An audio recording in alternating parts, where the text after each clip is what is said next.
નમસ્કાર મિત્રો, આજે આપણે રિપેરિંગ અને સર્વિસિંગ ડાયરેક્ટ ઓનલાઈન સ્ટાર્ટરનું શીખીશું. આ મેઇન કોન્ટ્રેક્ટર બ્લોક છે. આ કોન્ટ્રેક્ટર બ્લોકના સ્પેસિફિકેશન છે. DOL સ્ટાર્ટરમાં સૌપ્રથમ આપણે ઓવરલોડ રિલેનું કનેક્શન કરીશું. OLR તરીકે દર્શાવીએ છીએ એમને.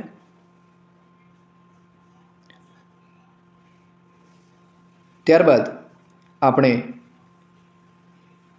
સ્ટોપ બટનનું કનેક્શન કરીશું. Stop button generally NC contact normally close કનેક્શનમાં હોય છે, એટલા માટે આપણે આ સિમ્બોલ દર્શાવીએ છીએ. સ્ટોપ બટન પછી તરત જ આપણે સ્ટાર્ટ બટન એટલે કે એનો કોન્ટેક્ટને દર્શાવીશું.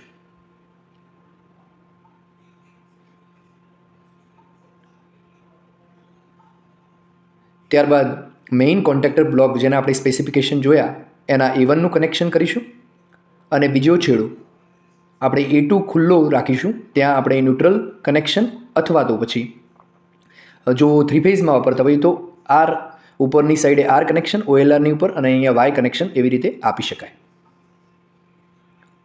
ઓકે, હવે આપણે સ્ટાર્ટ બટનની પેરેલલની અંદર 13 અને 14 નંબરના મેઇન કોન્ટ્રેક્ટર બ્લોકના ટર્મિનલ કનેક્ટ કરીશું. કારણ કે મોટર સ્ટાર્ટ થયા પછી એ ચાલુ જ રહે એના માટે આ કનેક્શન કરતા હોઈએ છીએ. તો અહીંયા ઓક્ઝિલરી કનેક્શન તરીકે પણ ઓળખતા હોઈએ છીએ. 13 અને 14 નંબરના ટર્મિનલને કનેક્ટ કરીશું. એટલે કે જંક્શન બનશે સ્ટોપના બીજા બટન ઉપર અને બીજા નંબરનું જંક્શન બનશે 14 નંબરના બટન ઉપર. 14 નંબર A1 અને સ્ટાર્ટ બટન આ ત્રણ જંક્શન થશે, જેના કારણે આપણી જે સ્વિચ છે સ્ટાર્ટ બટન દબાવતા હોલ્ડ થશે. ઓકે, OLR હંમેશા NCની અંદર આપણે કનેક્શન કરીશું, ઓવરલોડ રિલેની અંદર. અને ઓવરલોડ રિલેના 95 નંબરનું ટર્મિનલ અને 96 નંબરના કનેક્શન આપણે હમણાં કનેક્શન કરતી વખતે જોઈશું. લાલ બટનના નીચે 2 ટર્મિનલ છે. આ રીતનું કનેક્શન આની અંદર એડજસ્ટમેન્ટ હોય છે અને આવી રીતે બંનેનું કનેક્શન ફેઝનું એના એડજસ્ટમેન્ટના દ્વારા ફિટ થઈ જતું હશે ને બાકીના સ્ક્રૂ ટાઈટ કરો. અહીંયા 95 નંબરના કનેક્શન ઉપર સપ્લાય આપવા માટે મેં ટર્મિનલનું કનેક્શન કરી દીધું છે. 96નું કનેક્શન ત્યાંથી કનેક્ટ કરી આપણે સ્ટોપ બટન જોડે NCના કોન્ટેક્ટમાં કરેલ છે. NCમાંથી 96માંથી નીકળ્યા બાદ આપણે એનું કનેક્શન ક્યાં કરીશું? તો સ્ટાર્ટ બટનના એનોની અંદર કરીશું. સ્ટાર્ટ બટનના એનોમાં જંક્શન બનશે, જે જંક્શનનું કનેક્શન 13 નંબરની સ્વિચ ઉપર થશે. ઓકે, અને બીજું જે કનેક્શન હશે એ 14 નંબરમાંથી નીકળી અને A2ની અંદર થશે સ્ટાર્ટ બટનના એનો કોન્ટેક્ટ્સમાં. તો મિત્રો, અહીંયા સર્કિટરી આપણે એક સાઈડથી કમ્પ્લીટ થઈ છે. ઉપર સપ્લાયનો જે ટર્મિનલ આપવાનો છે એ 95 નંબરનો ટર્મિનલ આપણો ખુલ્લો છે. હવે આપણું કનેક્શન જે બાકી રહ્યું છે એનું કનેક્શન આપણે પૂરું કરી દઈએ કે A2માંથી આપણે બીજો છેડો બહાર કાઢીશું અને જેની અંદર આપણે સપ્લાય આપીશું. અને પછી આપણે એને ટેસ્ટિંગ કરીએ કે કેવી રીતે વર્ક કરે છે. જો અહીંયા A2નો ટર્મિનલ છે જે આપણે બહાર કાઢ્યું, જે સપ્લાયનો આઉટ માટે આપેલો છે, અને બીજો ટર્મિનલ સામેની સાઈડથી આપણે 95 નંબરમાંથી લીધેલો છે.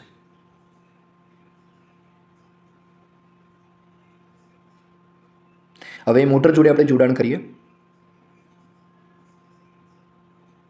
તો અહીંયા ડેલ્ટા કનેક્શન બનાવેલ છે. તો ડેલ્ટા કનેક્શન માટે રેડ અને યલો શોર્ટ કર્યા છે આપણે. યલો અને બ્લુ અહીંયા ત્રણે છેડા આપણે એક વખત જોવા હોય તો જોઈ લઈએ. તો એ ક્યાં આપીશું? તો અહીંયા OLR રિલેના નીચેના ભાગમાં આપીશું. તો જોઈએ, રેડ અને બ્લુ કનેક્ટ કરેલા છે. 3 અલગ અલગ છેડા ટૂંકમાં કનેક્ટ T1 અને T2 અને T3માં કનેક્શન અહીંયા આપી રહ્યા છે. ઓકે, તો દેખાય છે રેડ અને બ્લુ છે. બીજા નંબરમાં રેડ અને યલો છે અને ત્રીજા નંબરમાં કનેક્શન આપણને યલો અને બ્લુના દેખાઈ રહ્યા છે.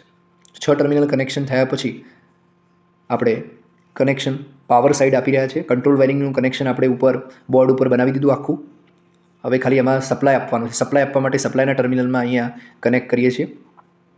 એક છેડો આપણે રેડ સાથે આપીએ છીએ અને એક છેડો આપણે યલો વાયર સાથે આપીશું.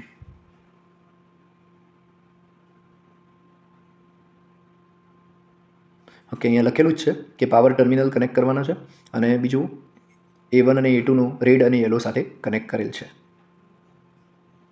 ઓકે, જો યલો સાથે A2 કનેક્ટ કર્યો એટલે આ આખી સર્કિટરીને કંટ્રોલ વાયરિંગને પણ પાવર મળી ગયો અને આપણે બ્લુ છેડો કનેક્ટ કરીશું એટલે પાવર વાયરિંગને પણ પાવર મળી જશે. ત્યારબાદ આપણે એનું ઓપરેશન જોઈશું, નોર્મલ કન્ડિશનમાં કેવી રીતે ઓપરેટ થાય છે અને કોઈ ઇમરજન્સી કન્ડિશન જેને કે શોર્ટ થઈ જઈ હોય મોટર અથવા તો પછી કોઈ છેડો ખુલી જાય તો કેવી રીતે ટ્રીપ થતી હોય છે એનું કનેક્શન આપણે સ્ક્રીન ઉપર નિહાળીશું ઓરિજિનલ અવાજની અંદર. તો અહીંયા મોટર ચાલુ થઈ ચૂકી છે, કનેક્ટ થઈ ચૂકી છે. ઓકે, તો અહીંયા 3 છેડા તમને દેખાય છે, સપ્લાય પાવરના આપ્યા છે. હવે આપણે નિહાળીએ.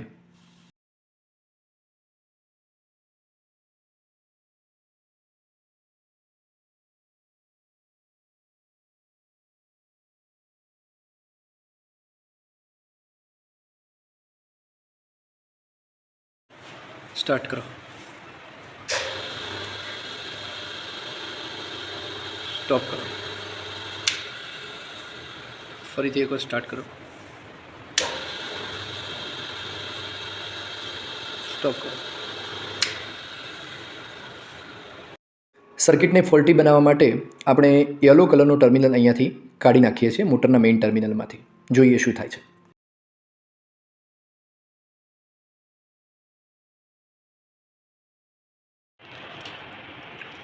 સ્ટાર્ટ કરો.